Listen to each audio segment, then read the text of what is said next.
Hello বন্ধুরা, কেমন আছো তোমরা সকলে? আশা রাখছি তোমরা সকলেই ভীষণ ভালো আছো।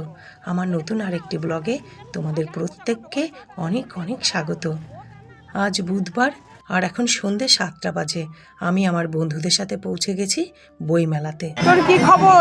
এত বিজনেসে লাভ হয়েছে, বসে বসে পকোড়া খাচ্ছি। লাভ হয়নি বলেই কাঁদছি মনের দুঃখে। এই না না না না না, এ হলো বন্নি, মানে বন্নি শিখা, আমার খুব ভালো বন্ধু। ওর একটা খুব সুন্দর বুটিক আছে যার নাম বিথোপা। ওর বুটিকের সকল কালেকশান নিয়ে মেলাতে স্টল দিয়েছে। খুব সুন্দর এবং রুচিশীল ওর বুটিকের কালেকশান। ও যেমন রুচিশীল তেমনি ওর বুটিকের কালেকশানও ভীষণ রুচিশীল এবং আধুনিক। আর এদিকে দেখো বৈশালীদিরা শাড়ি জামা কাপড় দেখছে। এই স্টলটাও জানো তো আমাদের এক বন্ধু কাম দিদি স্টল। এখানকার কালেকশন সহযোগিতায় সৌরিমা রায়, শ্রীমতী সঞ্চারী ব্যানার্জি ও শ্রীমতী রূপা দত্ত। সঙ্গতে সিনথেসাইজার শ্রী কিশোর দাস, গিটারে শ্রী অর্ণব রায়, সহযোগী যন্ত্রাংশে টুকটাক যে যার মতো কেনাকাটা করে এবারে আমরা মেলাটা একটু ঘুরে দেখছি। আর মেলাতে দেখো বেশ ভিড় হয়েছে। আজকেই মেলার লাস্ট দিন। আর আমাদের ঘরের কাছে এত সুন্দর একটা মেলা, আর আমি আজকেই আসার সুযোগ পেলাম। মেলা তো ঘোরা হলো, এবার এসে গেছি খাবারের স্টলের এদিকে।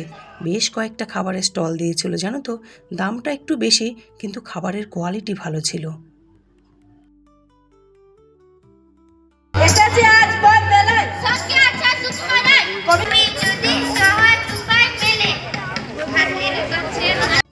মেলা ঘুরে খাবার দাবার খেয়ে তারপর বেশ খানিকক্ষণ প্রোগ্রাম দেখে এবার বাড়ির পথে রওনা দিই। বেশ খানিকটা রাত হয়েছে জানো তো। আমার বাড়ি আর জয়শ্রীদির বাড়ির কাছে, তাছাড়া আর বাকি দুজন বন্ধু তাদের বাড়ি তো একটুখানি দূরে, তাদের তো আবার বাড়ি ফিরতে হবে।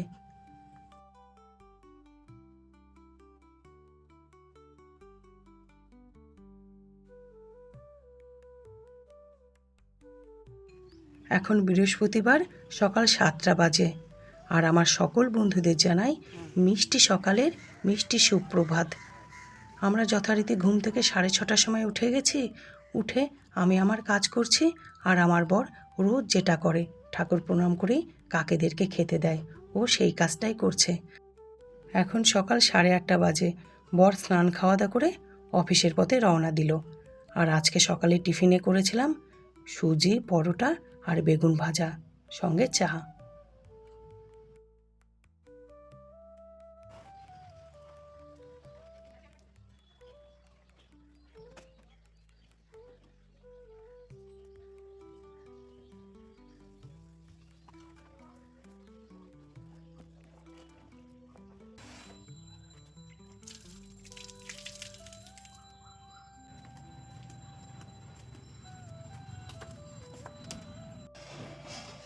আর আগের ব্লগে তোমাদের বলছিলাম না যে মেয়ের জন্য কয়েকটা ব্লাউজ কিনবো। মেয়ের জন্য শুধু ব্লাউজ কিনিনি জানো তো, নিজের জন্য একটা কুর্তিও কিনেছি। বেশ ভালো লাগলো, বরকে বলাতেই বর কিনে দিয়েছে। দাঁড়াও দেখাচ্ছি, আগে মেয়ের ব্লাউজ দুটো তোমাদেরকে দেখাই। এই দেখো, এই দুটো ব্লাউজ কিনেছি, বাটার সিল্ক ব্লাউজ। এই দুটো ব্লাউজ না মেয়ের দুটো শাড়ির ম্যাচিংয়ে কিনেছি জানো তো। দুটো শাড়িরই জানো তো ব্লাউজ পিস আছে, কিন্তু পিস দুটো না একটু ছোট হবে, বিশেষ করে মেয়ের হাতাতে ছোট হবে। তো ও ছোটো হাতা আমার মতো পরতে চায় না, তাই জন্য কী করলাম বলো তো। এই দেখো, দাঁড়াও দেখাই। এই দেখো, এই দুটো হলো পিস। এটা একটা মেয়ের কাঞ্জিবরম শাড়ির পিস, আর এটা একটা কাঁথা স্টিচ শাড়ির পিস। এবার কি করব বলো তো, আমি এটা বরাবর করি যখন দেখি ব্লাউজ পিস ছোট থাকে তখন করি। এই যে এই পার্টটা, এই দেখো এই যে পার্টটা না, এই ব্লাউজের হাতাতে বসিয়ে দেবো। একদম মনে হবে ব্লাউজ পিস দিয়েই ব্লাউজ বানানো হয়েছে। এই দেখো, খুব দামি শাড়ি জানো তো, তাতেও না ব্লাউজ পিসটা ছোট। আর ও একদম আমার মতো ছোট হাতা ব্লাউজ পরতে পারে না, তাই জন্য এই সিস্টেম করা। এটা আমি আমার শাড়িতেও পরে থাকি ব্লাউজের সাথে, আর আমার মেয়ের ব্লাউজের সাথেও পরে থাকি। আর আমার জন্য একটা ব্লাউজ কিনেছি, এই দেখো এই ডিপ কালার। এই ধরনের কালারগুলো কি বলো তো, সিম্পল ডিজাইন আছে কিন্তু খুব সিম্পল ডিজাইনের মধ্যে।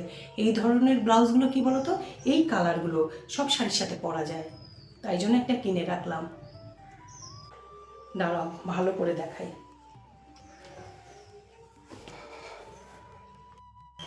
এই দেখো বেশ সস্তাতে পেলাম জানো তো, একদম সুতি। এই দেখো হাতাতে দেখো এরকম কাজ করা আছে। দেখো কাজটা খুব একটা উগ্র নয়, সিম্পল সোবার। এই দেখো বুকেও কাজ করা আছে, এই যে, আর খুব সুন্দর ফিটিংস হয়েছে। আর দেখো নিচটা দেখো, ঘের দেখো পুরো, আমি ঘের দেখিয়ে তোমাকে শেষ করতে পারবো না। দেখো দাঁড়াও, চেষ্টা করছি দেখানো। দেখো প্রচুর ঘের, প্রচুর ঘের, আর একদম কটন জানো তো, একদম কটন, খুব আরাম হবে পরে। আমার সকালের দিকে সকল কাজ কমপ্লিট হয়ে গেছে, আর এখন আমি যাচ্ছি একটু বাজারে। বাইরেটা কি রোদ উঠেছে দেখো, তবুও জানো তো কিচ্ছু করার নেই, কারণ অনেকগুলো কাজ জমে গেছে যেগুলো সন্ধেবেলা কিছুতেই হচ্ছিল না। তাই জন্যে ভাবলাম রোদ উঠুক আর যাই উঠুক, আজকে কাজগুলো সেরেই নিই। সকল কাজ কমপ্লিট হলে আবার একটু মাছের বাজারেও যেতে হবে। বর তো সকালে বাজারে এসেছিল, কিন্তু ওর সবজি কিনতে কিনতেই জানো তো অফিসের টাইম হয়ে গেছে, তাই জন্য আর মাছের বাজারে এসে মাছ কিনতে পারিনি।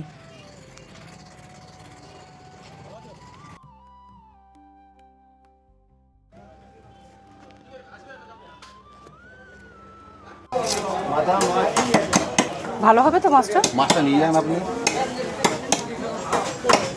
মাছ দিয়ে রাজা হয়ে যাবেন, ডেলি বিক্রি করে খেতে হবে। না না, অবশ্যই সেইটা না। মাছ খারাপ হয়ে যাবে।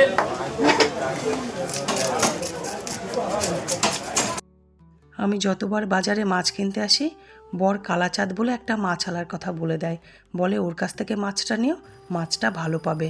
আর আমি না, ও কোথায় বসে জায়গাটা বুঝতে পারি না, ততবারই আমি গুলিয়ে ঠিক কালাচাঁদের মুখোমুখি দোকান থেকে মাছ নিয়ে চলে আসি। গরম, বাইরে প্রচণ্ড গরম জানো তো, আর এতগুলো কাজ ছিল যে সন্ধেবেলার হয়েও উঠছিল না, তাই জন্য সকাল সকাল গিয়ে সেরে এলাম। মাছও আনতে হতো, আর তারপর অনেকগুলো কাজ ছিল সেগুলোও সেরে আসলাম। এখানে দেখো আমার ভাত ফুটছে,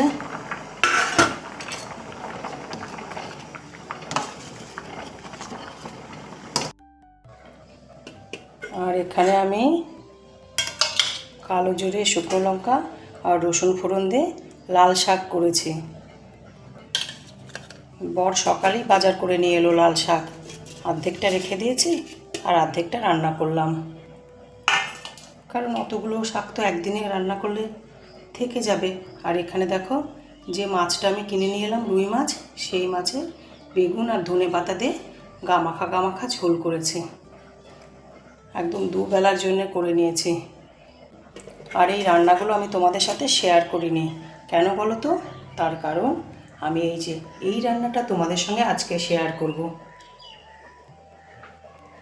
এই দেখো এখানে আমি পটল কেটে নিয়েছি, কেটে ধুয়ে নিয়েছি। এখানে ডুমো ডুমো করে পনির কেটে নিয়েছি, গোবিন্দভোগ চাল ধুয়ে রেখেছি, এখানে আদা বেটে রেখেছি, আর কাঁচা লঙ্কা চিরেও নিয়েছি।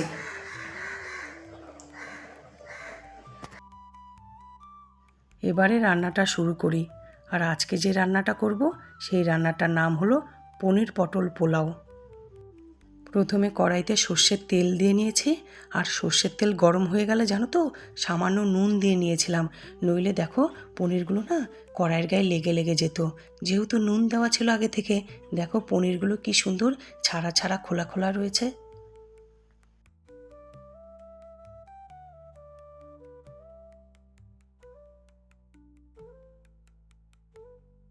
পনির ভাজা হয়ে গেছে, এবার ওই তেলেই কেটে রাখা পটল দিয়ে দিলাম। পটলের মধ্যে একটু হলুদ, একটু নুন দিয়ে এবার পটলগুলো খুব সুন্দর করে ভেজে তুলে নেব।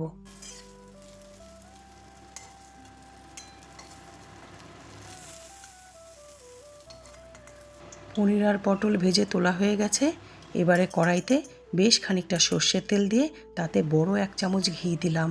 ঘি দিয়ে ফোড়নে দিলাম তেজপাতা, শুকনো লঙ্কা আর গোটা জিরে। এবারে দিয়ে দিলাম বেটে রাখা আদা। ফোড়নটাকে একটু নাড়াচাড়া করে তাতে দিয়ে দিলাম আগে থেকে ধুয়ে জল ঝরিয়ে রাখা গোবিন্দভোগ চাল।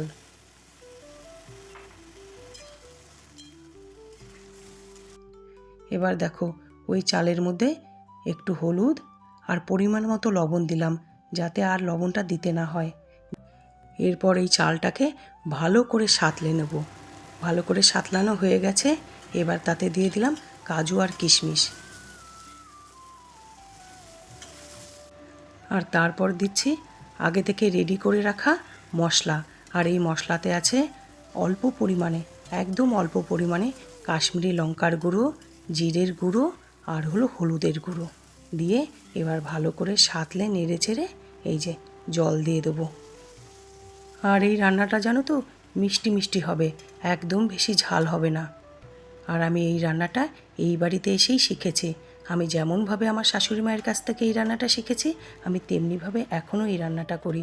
হয়তো এই রান্নাটার আরও অনেক পদ্ধতি আছে, কিন্তু আমি তো এই বাড়িতে এসে এইভাবেই শিখেছি এই রান্নাটা, তাই জন্য আমি এই পদ্ধতিতেই রান্না করি। দেখো চাল বেশ খানিকটা ফুটে গেছে। এবার আমি ভেজে রাখা পটলগুলো দিয়ে দিলাম, দিয়ে নেড়ে চেড়ে আবারও একটু ঢাকা দিয়ে দেবো।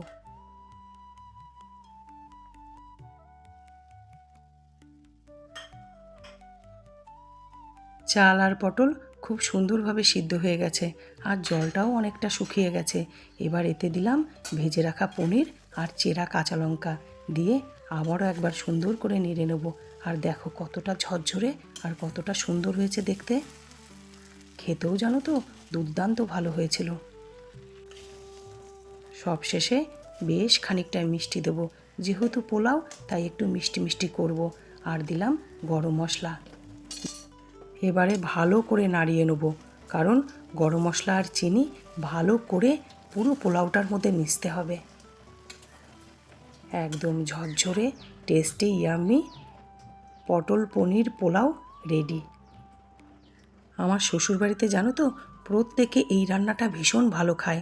শাশুড়ি মা যখন সুস্থ ছিলেন তখন তো ভালো খেতেনই, শ্বশুরমশাইও ভালো খেতেন, ঠাকুমা, বর তো ভীষণ ভালো খায়, আর আমার মেয়েও খুব ভালো খায়। আজ আমি ভাত করলাম ঠিকই, কিন্তু জানো তো একটা ভাতও উঠবে না। বর না আজকে ভাতের বদলে এই পোলাওটাই খাবে। আর দেখো আমি একটু বেশি বেশিই করেছি, কেন বলো তো? দুজনে খাওয়ার পর যখন একটু বেঁচে যাবে সেটা আমি কালকে গরম করে খাবো, কারণ আমারও তো এই রান্নাটা খুব ভাল লাগে খেতে। রান্নাবান্না রেডি। এবার আমি রান্নাঘরটাকে পরিষ্কার করে নিচ্ছি। রান্নাঘর পরিষ্কার করে স্নান করে পুজো করব। আজকে তো বৃহস্পতিবার, ঠাকুর ঘরেও জানো তো অনেক কাজ পড়ে আছে। কি বলো তো, লোক কমে গেছে, দুজন হয়ে গেছি, কিন্তু কাজগুলো তো একই রয়ে গেছে। হয়তো পরিমাণে জিনিসটা কম হয়েছে, কিন্তু কাজ তো একটাও কম হয়নি। তাই সারাদিনই জানো তো টুকটাক টুকটাক কাজ আমার চলতেই থাকে। আর আজকের ব্লগটি আমি এখানেই শেষ করছি। আবার তোমাদের সঙ্গে দেখা হবে নতুন একটি সুন্দর ঝকঝকে ব্লগের সাথে। আর আমার সকল বন্ধুরা তোমরা সকলে ভালো থাকবে, সুস্থ থাকবে আর সব সময় হাসি খুশি থাকবে। আর আমার ব্লগটি তোমাদের যদি ভালো লাগে তাহলে একটা লাইক করবে, শেয়ার করবে আর প্লিজ প্লিজ আমার চ্যানেলটাকে সাবস্ক্রাইব করবে। বাই।